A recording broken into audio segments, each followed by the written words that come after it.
long time, and she is also a Vine sponsor, and she also goes out and gets us all of these fabulous speakers. So if you wanted somebody to be a member of your organization, Charlene would be one of those ones, but she works really, really, really hard for the success of the organization. So we appreciate you, Charlene. Would you introduce our speakers? I will, and I'm also in retirement, so I'm not joining anything this year, so don't ask me.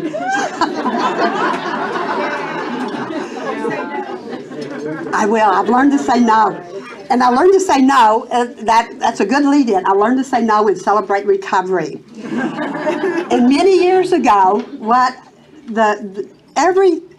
you don't always get the opportunity to see the work that God has done in somebody's life in a long-term way. And in Celebrate Recovery, one of the people that, and I have permission, for those of you who are wondering, I have permission to say this. One of the people that I had the opportunity to see go through from dying to surviving to thriving is Erin, Kerry. And that has been, it's a gift from God to be able to see that. And I'm so excited that she's here, and she is thriving. I love watching her on Facebook and seeing all of her messages about her business and the success that she's had in her business. And she's a really neat lady anyway. But when I first met her, she was just in that dying stage. And I'm just thrilled to have her here to tell her story, along with an incredible husband that she met about a little more than 10 years ago. And their story, and he is one of the pastors at my church, Fellowship Bible Church, Dallas. And he also, I remember him coming in as a seminary student, working with the youth, and now he's the pastor of care and marriage at our church and doing a phenomenal job. And he has a heart for people. He was a counseling degree in seminary, and he just has a great heart for people.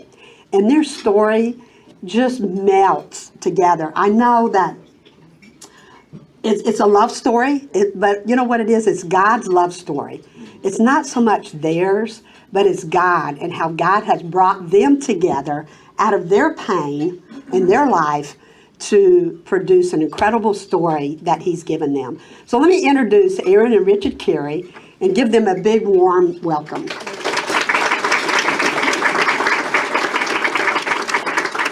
Thank you, Charlene. That made me a little bit emotional. That was really wonderful. Thank you. We are so grateful to be here today. As she said, I'm Erin. This is Richard, my arm candy. And I'll do most of the talking, but no, he has some things to say too. Yes, as she said, he is marriage and care pastor at our church. He's also a licensed, can y'all hear me? He's also a licensed professional counselor, and right now I'm working from home as an integrative nutrition health coach, and I'm a homeschooling mom. So sitting here having a sit-down lunch with adults, and nobody needs me for anything. Nobody's hanging on me. It's really awesome because y'all have no idea how my morning was. It was insane. Somebody got locked in the bathroom, but I won't go into it. All right, we have been married it was Richard. Whoops. No, we've been married, as she said, for 9.5 years. Will be 10 years in June, which is so weird. But good. It's good. It's just weird because, when things are good, time flies by really fast. And when things are hard, it seems to drag forever. And so that's the hard stuff is what I'm kind of going to get into today. So we hope that by sharing our story, we can be an encouragement to all of you. Now, I grew up in a stereotypical preacher's house as a stereotypical preacher's kid. I grew up in the church. I asked Jesus into my heart at 3. I knew all the songs. I really longed to have a deep relationship with Christ. My family was close. My sister and brother are twins, and they were gifted to me a little bit after my second birthday. My sister's here today. And my parents, they never pressured us to put on a good front. They never pressured us to be anything other than what we were. But I, as the firstborn, as kind of a natural overachiever, I put a lot of pressure on myself to always be on, to always have a smile on my face, even when things were hard. But other than that, our upbringing was pretty comfortable. It was pretty awesome. Now, the year that I was 9, something happened in my life that caused me to really question God and grow angry with God for the first time. I witnessed my grandpa, who we all loved very, very much. We were very close to. He died on our front lawn due to anaphylactic shock. And I watched my mom and my grandma, the people who are supposed to keep me safest, fail to keep me safe.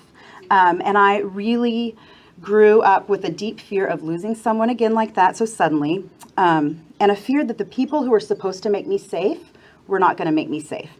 And so it was a heavy burden for a little girl to grow up with that. And I experienced PTSD symptoms, but it didn't really hit me hard until 8th grade when I dreamed of going to sleep and never waking up.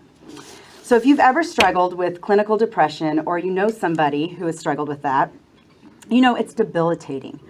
I didn't understand, as the good Bible-believing girl, why can't I just pray this away? Why can't I just read enough Psalms, right, and make it go away? Thankfully, my parents caught on, and they took me to a counselor.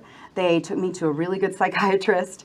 I was put on medication, and things got better through high school. I had a few episodes here and there, but it was mostly pretty stable until my deep lows turned into soaring off the charts highs, and I was diagnosed with bipolar disorder. Now, if you're unfamiliar with bipolar disorder, I think it kind of gets a bad rap sometimes, but I'll tell you how it manifested in me. I would have time periods of mania where I would just go, and I would have big dreams, and I would stay up for all hours of the night, and I would talk fast, and I would say things like, "Oh, I can get through college in a day." I think that's my my mom's favorite that she heard me say, and it's like, wait, what? But I would also take part in some pretty risky behavior that was uncharacteristic of me. Now then, after that, I would crash. I would be unable to get out of bed for days. So the diagnosis and the numbing medication that I was given left me hurt, it left me angry, and it left me on a pretty self-destructive path. During college, I had a brief period of calm where I stayed on my meds, and I got involved with some good friends, a good support system. But, you know, those meds, I don't know if you guys know about medication like that, it made me gain weight. And as a college female with, you know, just comparison lurking over my head, I was very insecure. And I was still angry at God. And eventually I turned to partying, to alcohol, and living a double life to ease the anger that I felt towards God for giving me a disease that I couldn't control. Like I said before, I was that overachieving firstborn, and I set way too high of expectations for myself, so I resented that my life wasn't picture perfect, that I struggled with something that carried such a weighty stigma, and on top of that, I felt guilty for being mad at God, because Christians, we shouldn't do that, right? It was a vicious cycle. At that time, mental illness wasn't really discussed in the church the way it is now. I don't know if it still is the way it needs to be, and not in the Christian community that I was part of. I think many fellow believers believed, like I did, that it was a spiritual issue and not a physical disorder. I think many people would simplify it as, you know, oh, it's just a failure to believe in God's goodness. You should just smile, be grateful, be happy, and snap out of it. And it wasn't that easy for me, and I could not escape the cloud of my illness. In spite of this, I will say that my parents, my mom is here today, she stood by me, my parents stood by me, as supportive as they could be when they didn't understand. My mom and I have always been close. She's the strongest prayer warrior that I know. She's always been there to listen and take me to my appointments when I couldn't do it. And I cannot imagine what they were thinking. I can't look at her right now because it's making me cry. But I think as scary as it was for me to have a brain that I couldn't trust, I think how scary it would have been for my parents to see the daughter who loved Jesus so wholeheartedly from such a young age become a stranger. They were watching a crop that they had invested so much into just completely wither before their eyes. I'm sure they felt powerless watching this take place. I didn't mention we have a teenager. I think I forgot that part, but we do have 3 kids. We have a 14-year-old, 5-year-old, and 2-year-old. So now as a parent, looking back, I think about just how absolutely horrifying that would have been.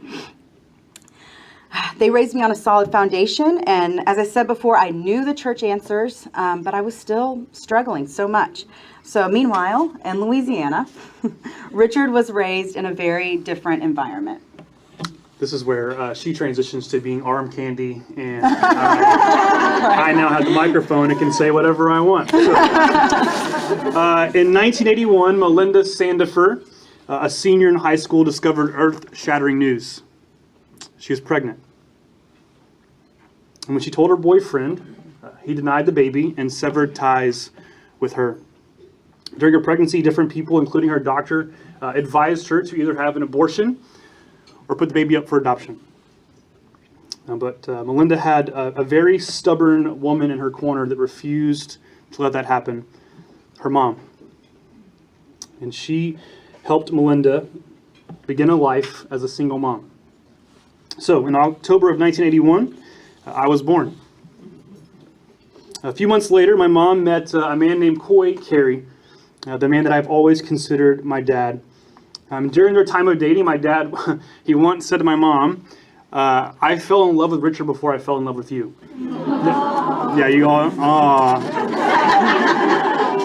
I go, that dude's a stud. You knew what he was doing.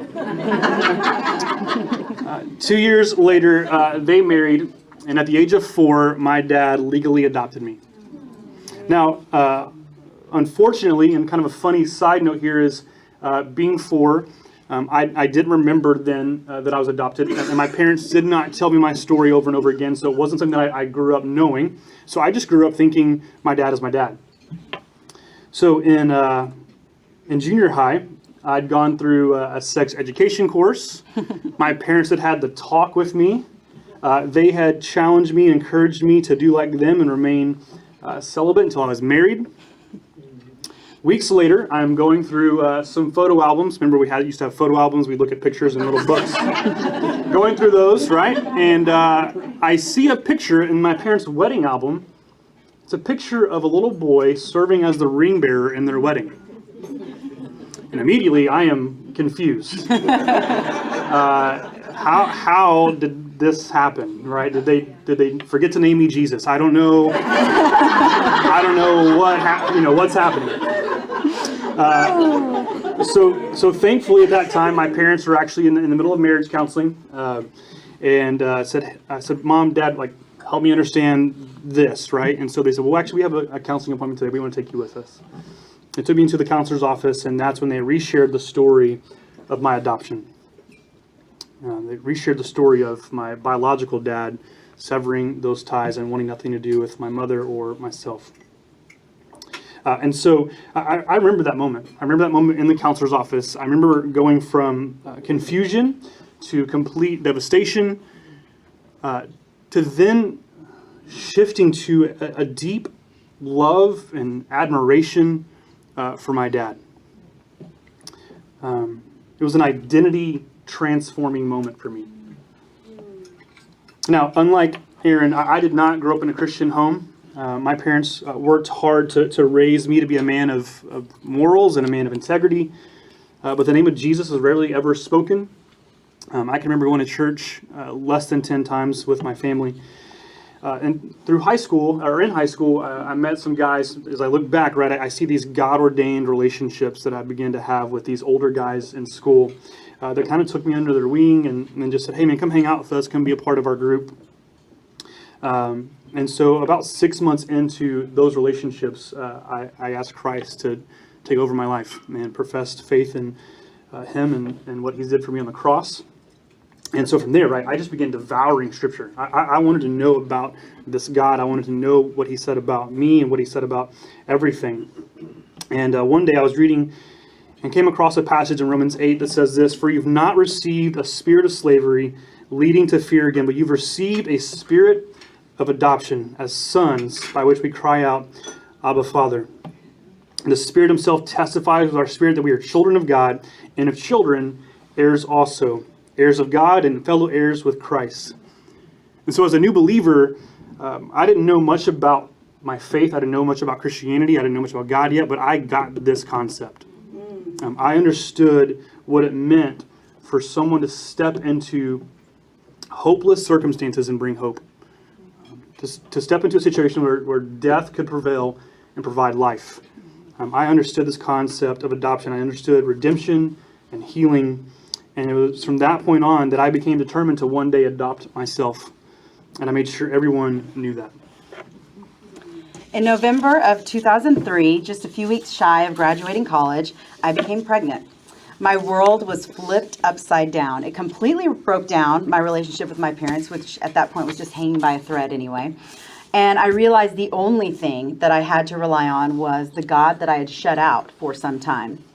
So a really cool story, something not so coincidental that happened the day that I waited for the doctor's office to call me with the results of my pregnancy test. At that time, it was too early to determine through a regular test, so I took a blood test. I was laying on my parents' bed by the phone. Back then, we had cell phones, I guess, but did we use them? I don't know. But yes, so my mom's friend called, and I just picked it up real fast, thinking it was the nurse, thinking it was the doctor's office. And she said, "Oh, hey, Erin, will you hurry and go look up a verse for me?" And I was like, that's really weird. Why would I do that? I mean, why is she asking that? I didn't know. Is she in the car? I didn't know. And I was like, okay, cool. I'll go look it up. So I looked it up. She said, look up Zephaniah 3:17. So I did, and I read it to her. And it says, "The Lord your God is in your midst, a mighty one who will save. He will rejoice over you with gladness. He will quiet you by his love. He will exult over you with loud singing." To this day, I think it's the most random thing that could have happened timing-wise, but maybe not so random. I mean, actually, as I was putting this together, I thought, did my mom put her up to this? Like, now that I'm thinking through, I'm like, wait a minute. I believed for 10 years that God gave me this verse. I was like, maybe it was her all along. But either way, the Lord spoke straight to my heart through that verse, and I knew he was at work and that he had a plan to use my pain for a purpose and my shame for his glory and my good. And so at first, because of all the heavy medication I was taking for my illness, I didn't know if the baby would even be healthy at all. There were people in my life who thought that abortion would be a safer option, be more logical. I didn't have a relationship with the baby's father, and I was not in a stable place mentally at all. It would have been less risky in many ways to choose abortion, but that wasn't the decision that I wanted to make. So strangely enough, my time of pregnancy, this time of intense shame, became the most instrumental time for spiritual growth for me. Another verse that kept me grounded is Isaiah 54, 4-5. It reads, "Do not be afraid, you will not be put to shame. Do not fear disgrace, you will not be humiliated. You will forget the shame of your youth and remember no more the reproach of your widowhood.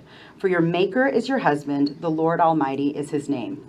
I briefly considered adoption and spent many hours in one-on-one conversations with Bev Klein, the director of Living Alternatives. It's an organization in East Texas that helps unwed mothers. She was very helpful to me in reassuring me that a spiritual widow is any woman who has been abandoned by a man. And that verse and her words for me just really encouraged me to make my Heavenly Father my heavenly husband. So ultimately, I made the decision to raise my daughter. I named her Isabel Bliss. Isabel means consecrated to God, because I wanted to know her life has meaning and a purpose. And by the way, this is way before it became the most popular name to name a baby. I feel like I was ahead of the trend, because now it's like, I don't know if you guys know anybody under the age of 14, they are all named Isabella, but hers is Isabel. So it took this unexpected pregnancy to soften the soil of my hardened heart and to open me up for God's plans for my life. Isabel's life changed mine. God took my brokenness and made something beautiful from it through her birth. He brought healing. I moved to Dallas with my parents. Not long after she was born, I got certified to teach. I began teaching. I taught ESL, and I really wanted to become a teacher to speak hope and truth into my students' lives. I started taking better care of myself, not really for my sake, more for the sake of my daughter. But I started exercising, eating better, things that are really crucial components for somebody with a mental illness. I got involved in the Celebrate Recovery ministry at my church. And then I started realizing, and even in the last few years, I've been realizing more that I'm a 3-part being. I've been created body, mind, and spirit. And so working on all healing, all parts of healing, would bring lasting change into my life. I longed for a father for Isabel and a husband for myself. But the more I worked on my own healing and finding my value in what my Heavenly Father thought of me, the less I wanted to settle for just anybody. So in 2008, the worlds of Richard Kerry and Erin Brandenburg collided. I was one of the student pastors at Grace Community Church in Tyler, Texas. And on a trip down to Mexico for a mission trip in the summer, I was sitting next to a student. We were listening to the new Coldplay album and just talking about life. And at some point, she looks at me and she says, "Richard, you're really cool. Like you should be in my family." I was like, "That's weird, right?" Super awkward. And she said, "No, really, I've got a cousin that you would absolutely love." So after some extensive messaging on Facebook and some long phone conversations, I did meet her cousin, and we've been together ever since. After just 3 months of dating, I was officially introduced to Isabel Brandenburg, and we hit it off just as well as Erin and I had.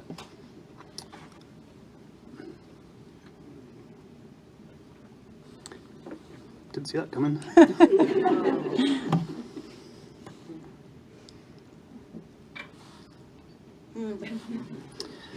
In March of 2009, I emailed Gary Brandenburg and said, "Hey, can we have breakfast on Friday? I need to talk to you about something." I figured he would understand what I was getting at.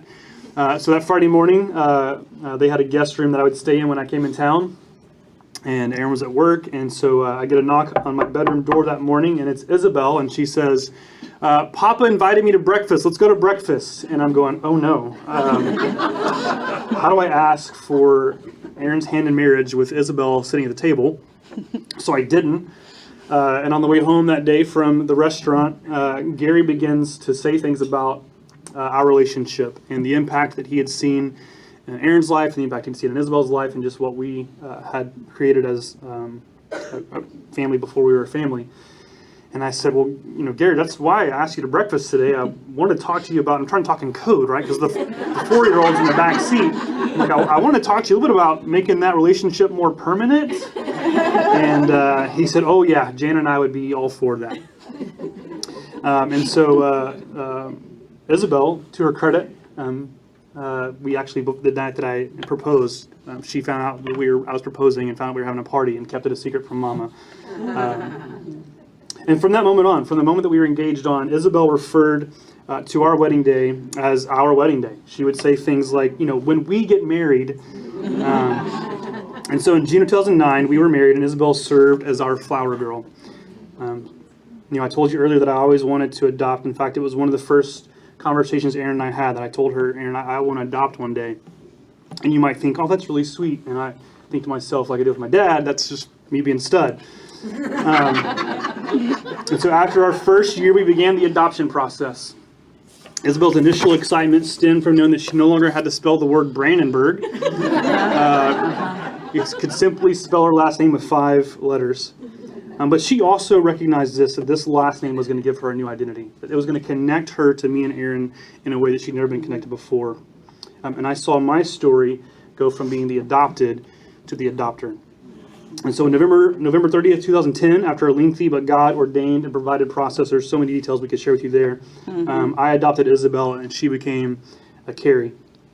And since then, our family, as Erin already shared, has grown from 3 to 5. And so in 2013, we had Roman, who is now 5 years old, and Rhett, who is 2. And so if you're a parent, we basically went from double teaming one kid to man to now we're in full zone. Like, what do we do? Like, I got this one, you get that one, and the other one's just running free. And so that's where we're at. So one of the things that I've been processing, even just the last few days, is I've been reflecting on my story, our story, his story, ultimately, right? Is that I had a lot of insecurities when I met Richard. I was insecure about my personality, my mental illness diagnosis, my single mom status, my intelligence, my body. But thanks to my faith-filled upbringing, thanks to counseling, lots of good counseling, a recovery ministry that was life-changing, I did know my worth, and I didn't let my insecurities define my worth.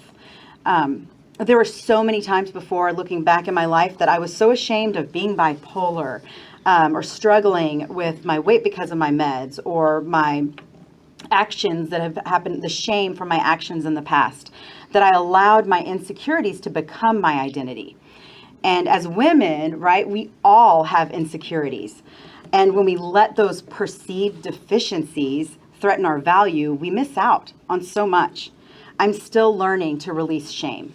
Shame is a liar, but there is so much freedom in grace, and that is the grace that really doesn't make any sense by human standards.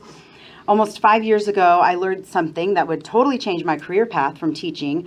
I learned about, and even it would influence my healing a lot, I learned about the gut-brain connection. I don't know if you've heard about that before, but I learned about this vagus nerve that connects our gut and our brain, and our mood neurotransmitters are produced in our gut. New studies now, like every day, are popping out that by addressing the gut, by addressing inflammation caused by poor gut health, we can improve our mental health. That was life-changing for me. I began working for a wellness company that has allowed me to leave teaching and work from home with my kids.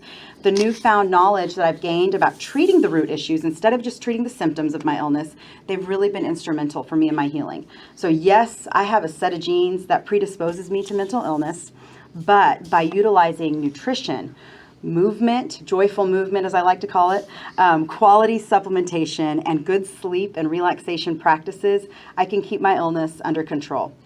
I became so fascinated by all of this, all of these studies, and how it's impacted me that I enrolled in the Institute for Integrative Nutrition to become a certified holistic health coach and help others with their health goals. I have a blog. It's called sparkingwholeness.com, and I share a lot of my struggles, a lot of my ups and downs. I share recipes. I share all sorts of things on there, and it's been a big step for me because for so long I did not want to share the word bipolar at all.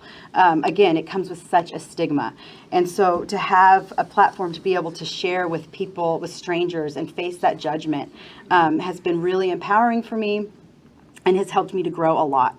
So I'm currently taking on clients and offering health history consultations, and it's just kind of a really exciting time in our lives together. So still, you know, my life isn't perfect. I still have challenges. We still have challenges together, for sure. We are two broken people trying to glorify God and do ministry together. But our prayer is that by sharing our stories of how God has changed our lives, we can inspire others, we can inspire you to live a life authentically and in freedom as well. So that's all we got. Thank you.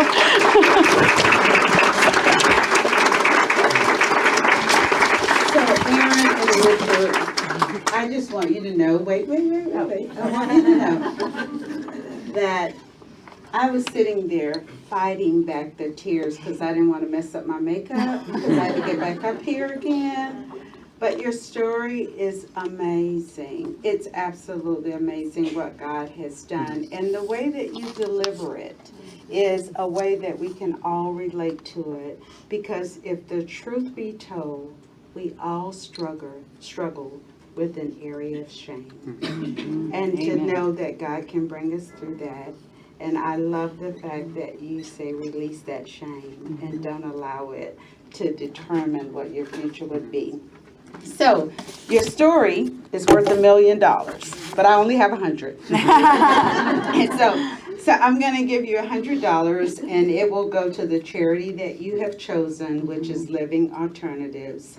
And we know that God will continue to do a work through this organization that has been so helpful to you. So thank you so much for sharing your story. It was truly a blessing to, I don't know about the rest of y'all, but it was a blessing to me. So thank you. Thank you so much.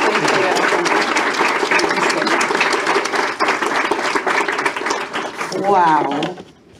I just love it. I hope that you were touched by their story. I hope that it really gave you hope that no matter where you are, we serve a God that can bring you through it. And you can make it on the other side of it. So thank you so much for